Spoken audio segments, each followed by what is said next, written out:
Bienvenue sur DataMind. C'est notre troisième vidéo dans la série de vidéos dédiées à la formation sur Docker. Dans cette vidéo, nous allons découvrir les commandes de base de Docker qui constituent le fonctionnement de base même de Docker.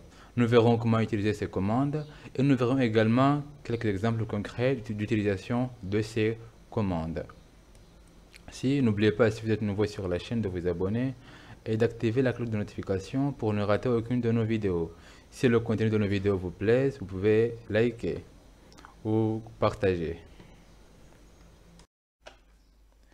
On a vu dans les vidéos précédentes que Docker est un outil de virtualisation d'applications et c'est un outil qui est open source. Il aide à améliorer la qualité et la rapidité du développement, du déploiement et de l'exécution d'applications. Les commandes de base telles que Docker Run, Docker Pull et Docker Images sont essentielles pour utiliser Docker. La commande Docker Run démarre un conteneur en exécutant une image Docker. La commande Docker Pull télécharge une image depuis un registre. Ça peut être un registre qui est local ou que vous avez configuré vous-même, ou ça peut aussi être un registre qui est distant. La commande Docker Images affiche les images disponibles sur le système local. Le concept image et conteneur sont des concepts clés de Docker. On a dit que les images sont des packages d'applications qui contiennent tous les fichiers et les dépendances nécessaires. Et les conteneurs sont des environnements logiciels qui utilisent une image pour exécuter une application. Les conteneurs sont isolés les uns des autres, ce qui permet d'exécuter des applications de manière stable et prévisible sur n'importe quel système ou Docker, sur n'importe quel système qui est compatible avec Docker ou un système où Docker est installé. En utilisant Docker, on peut facilement partager et déployer des applications sur plusieurs systèmes sans se soucier de la configuration sous-jacente. Ok. Donc maintenant, nous allons voir comment utiliser ces commandes de base de Docker. Donc premièrement avec Docker Pull. Donc on a dit que la commande Docker Pull est utilisée pour télécharger une image Docker depuis un dépôt privé ou un dépôt public. Juste à titre ici, plutôt, titre d'information, par défaut, quand vous ne spécifiez aucun dépôt dans la commande Docker Pull, Docker va télécharger les images dans le dépôt public de Docker qui est Docker Hub. C'est ça. Si vous, par exemple, vous avez configuré votre propre dépôt en local ou bien dans un cloud privé ou public, peu importe, vous pouvez partager vos images dans votre dépôt ou bien télécharger vos images depuis votre dépôt. Et il y a des options que vous pouvez utiliser avec la commande Docker Pull. Voici la syntaxe de cette commande. Nous avons ici Docker Pull qui prend des options ainsi que le nom. Le nom peut également faire référence à un tag, comme ce que nous verrons dans cet exemple qui est ici. Donc, les options de cette commande Docker Pull peuvent inclure des spécifications telles que l'authentification pour accéder à un dépôt privé que vous avez mis en place vous-même. Les options sont optionnelles pour cette commande. Donc, cet exemple ici montre comment utiliser la commande Docker Pull pour télécharger différentes images depuis différents dépôts. Premièrement, ici, Docker Pull image. Docker image pour Debian. Remarquez juste ici que je peux ajouter le mot image avant le pull, ou bien je peux, pour aller un peu plus vite, écrire seulement Docker Pull. C'est la même chose. Si je mets ici Docker Image Pull ou bien Docker Pull Debian, c'est pareil. Donc Docker Image Pull Debian, en spécifiant ici image, c'est plus complet. Donc disons comme ça. Donc Docker Image Pull Debian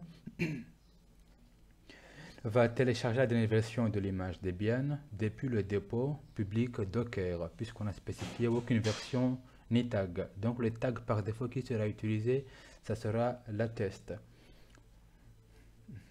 La deuxième commande ici, Docker Image Pull Debian Bullseye, notamment pour les fans de Debian, vous savez ce que c'est Debian Bullseye. Ok.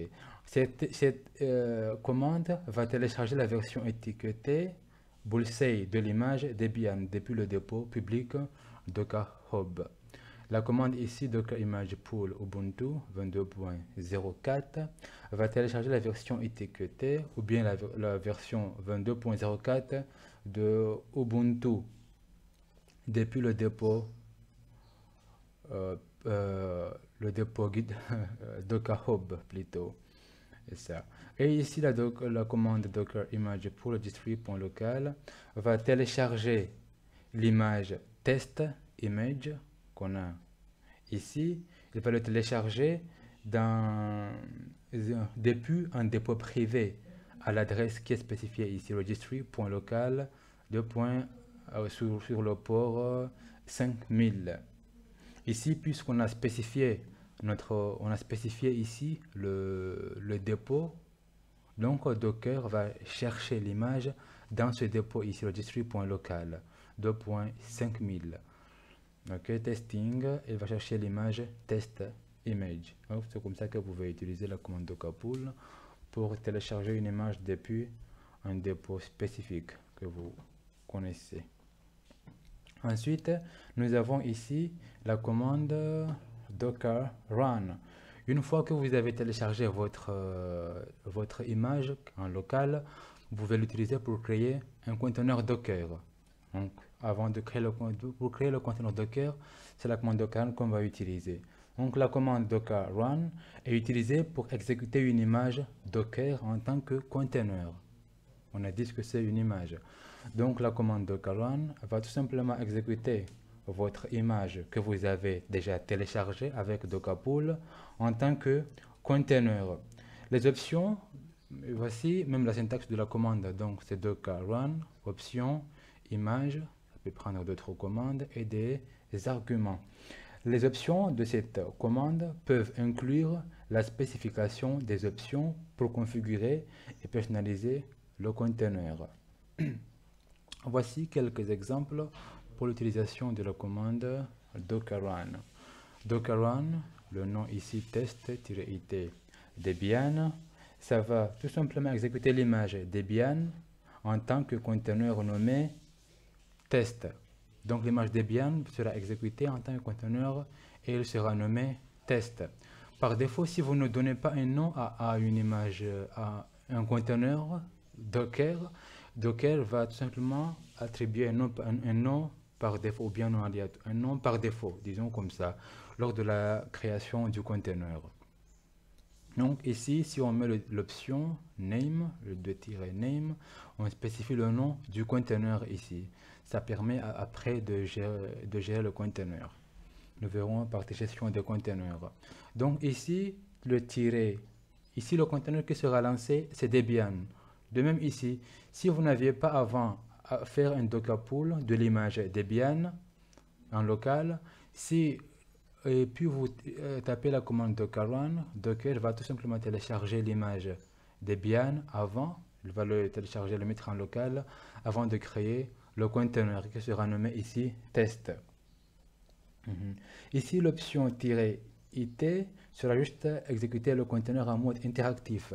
Donc si vous ne spécifiez pas le -it, le conteneur sera lancé et s'exécutera en arrière-plan. Donc vous serez obligé après de spécifier, vous serez obligé après de lancer la commande docker exec pour vous connecter dans le conteneur Debian que vous aurez lancé. Mais si vous spécifiez déjà la commande -it, ça va directement l'ouvrir en mode interactif. La commande docker run ici, -contain id file, ça signifie tmp ou temp, dockertest.cid ubuntu echo test. Cette commande va tout simplement exécuter l'image. Il va exécuter l'image Ubuntu en tant que conteneur et enregistre son identifiant de conteneur, le contain id ou cid, dans le fichier qui est ici, tmp docker test.cid, et ça va afficher le message test lors du lancement du conteneur. Pour la commande docker run -it storage option size 120 Go fedora bin bash, cette commande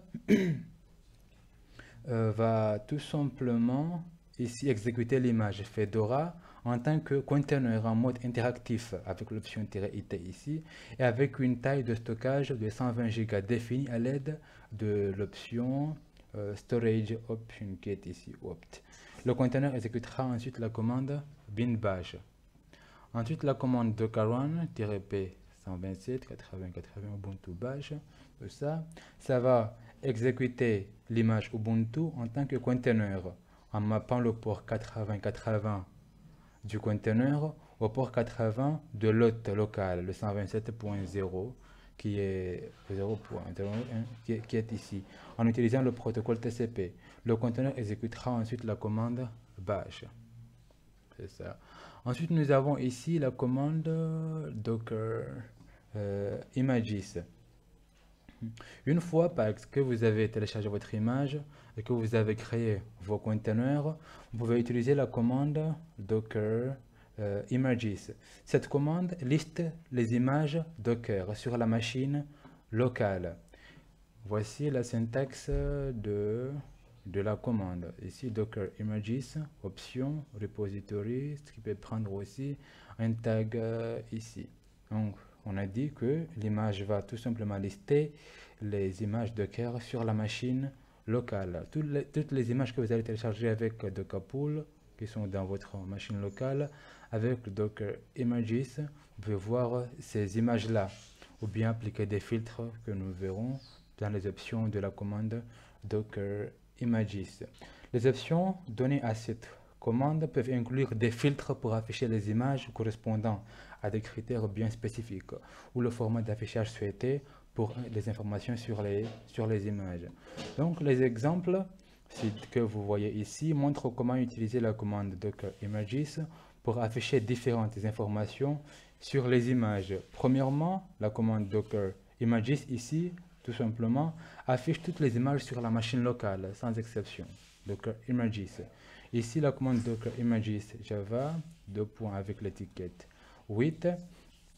Ça va tout simplement afficher l'image étiquetée Java avec le label 8 sur la machine locale. La commande, vous pouvez par exemple ici avoir plusieurs versions de Java dans votre plusieurs images des versions de Java. Si vous avez Java, c'est pas 8, Java 11, Java 16, etc. Vous pouvez tout simplement afficher est-ce que vous voulez voir une version spécifique de Java qui est dans vos images. Donc avec les commandes Docker Images Java 2.8, vous verrez seulement pour cette image là. La commande Docker Images filter ici donne ici le label comme point exemple version qui est ici. Cette commande va afficher les images qui ont été étiquetées avec le label qui est donné ici comme point exemple point version qui est égal à 0.1. Il y a la commande Docker Images ici, format, qui prend cette option de formatage ici, point repository. Cette commande affiche l'ID qui est affiché, qui est donné ici, et le nom du l'ID et le nom du dépôt ou bien du repository des images sur la machine locale en utilisant le format qui est spécifié ici. Donc, format, ça, le repository. Ça. Donc ça, c'est juste quelques exemples pour l'utilisation de ces commandes. Pour une liste plus exhaustive, vous pouvez vous référer à la documentation que je mets le lien dans la description de cette vidéo. Maintenant que nous savons tout ça, on va se connecter dans notre machine et faire quelques exemples, notamment voir comment installer une image Ubuntu dans notre machine, une image Debian, et comment installer un serveur de base de données MySQL dans notre compte et les exécuter en tant que conteneur Docker. Ok, donc là, moi je vais me connecter dans ma machine virtuelle. Ça dépend si vous avez installé Docker sur Windows. Les commandes sont valables dans n'importe quel environnement Docker ou n'importe où vous l'avez installé. Donc là, on est connecté à notre machine virtuelle. Ce que nous allons faire, premièrement ici, c'est de taper une commande Docker. Je vais m'assurer aussi que Docker est bien en cours d'exécution. ça. Et bien Docker est bien en cours d'exécution, donc je peux l'utiliser très bien. Bon les gars, si vous n'avez pas vu la vidéo sur l'installation de Docker, référez-vous à la vidéo d'installation et continuez sur cette vidéo. Donc nous on a vu la commande de base de Docker. Ici on va juste exécuter quelques commandes de base de Docker et voir ce qui se passe. Premièrement, on a vu que pour télécharger une image, on a besoin de la commande dockerpool. Moi ici je vais télécharger une image Debian, si ça ne prendra pas du temps. Je vais donc ici taper sudo. J'avais également configuré Docker pour ne pas l'utiliser, pour ne pas avoir à l'utiliser, pour ne pas spécifier la commande sudo avant. Donc je mets ici sudo docker juste et je vais faire, c'est la commande pool. Je télécharge l'image Debian. On a vu, par exemple, bien je télécharge une image un peu léger comme MySQL. Juste, donc si je fais comme ça, il va télécharger la version de MySQL qui est la version MySQL 8. Je laisse seulement ça, je ne spécifie aucun tag. Je vais par exemple ici spécifier mettre 2 points et donner la version que je vais installer de MySQL. Mais je laisse ça et je clique sur Entrée. Donc là, puisque j'ai déjà ici, je vais lancer cette commande tout simplement. Je vais taper ici docker run. Je mets un nom à l'image. Par exemple, je vais l'appeler MySQL. Je vais tout simplement donner un nom testdb que je laisse comme ça. Je mets l'option "-it" pour que ça soit en mode interactif. Comme ça, je peux interagir avec ma base de données directement. Donc "-it", je mets l'image, c'est MySQL, tout simplement. Qu'est-ce que j'ai tapé? MySQL. Je clique sur Entrée. Ici, il me dit N n'est pas reconnu. Ok, c'est ici. Run. Je mets ici un sudo. C'est le -name. C'est ça. Moi, je vais vérifier autre chose. J'ai pas besoin de spécifier la commande docker, la commande sudo plutôt, avant docker. Clique sur Entrée à nouveau. C'est 2. Ok. Vous voyez les options qu'il m'affiche ici. Donc, il me dit que j'ai besoin de spécifier les options suivantes, comme le password pour l'utilisateur root, ou bien allo empty password, ou bien MySQL random password. Moi, je vais spécifier un mot de passe. Je lui donne, je retourne avec ça, et je viens ici, l'option name, testdb, après l'option name, je laisse le it là, et je mets ici, pour ajouter une variable d'environnement, comme ici, environment variable ici, je mets par exemple pour le mot de passe, c'est MySQL root password, c'est ça, root password, et je mets ici, est-ce qu'il me fait là, et je spécifie un mot de passe ici, je le mets tout simplement determine et je clique sur Entrée. Donc quand j'avais lancé la première commande, là le docker, le nom test plutôt, était déjà créé et ça existait déjà. Si à titre de je tente par exemple ici docker ps docker, la commande, en fait ici le conteneur a été créé mais il n'était pas lancé tout simplement. C'est pourquoi vous voyez ce message qui est ici. Donc il faut que je change le nom de l'image, je l'appelle, ou bien je peux supprimer le premier tout simplement. Je pense que c'est mieux même si je fais ici docker rm et je lui mets testdb par exemple, ça, et là c'est supprimé. Donc là si je relance la même commande SQL et ça, Et la commande, il va créer ici le conteneur. Et il a bien initialisé. Je vois ici le message qui est affiché. On attend un peu. Et là, c'est bon. Et ici, par exemple, là, initialise. J'ouvre ici une nouvelle commande et me connecter. Comme une autre commande ici. Et je mets ssh arrobase sh datamind puis arrobase 127.20.10.12. ok, connection c'est 172. Moi j'écris de n'importe quoi, c'est 172. ok, donc c'est ça. Je mets ici par exemple le docker images. On a vu que c'est l'une des commandes de base, et j'ai ici les images docker que j'ai en local ici. Donc c'est ça. Je peux aussi par exemple faire docker ps pour voir l'image qui est en cours d'exécution. Donc c'est MySQL que je viens de démarrer ici, tout simplement. Je peux aussi commande encore afficher peut-être seulement l'ID. Je vais ici docker et l'option images et je lui donne l'option format que je peux passer, par exemple comme on vient de le voir dans l'exemple qui a été donné.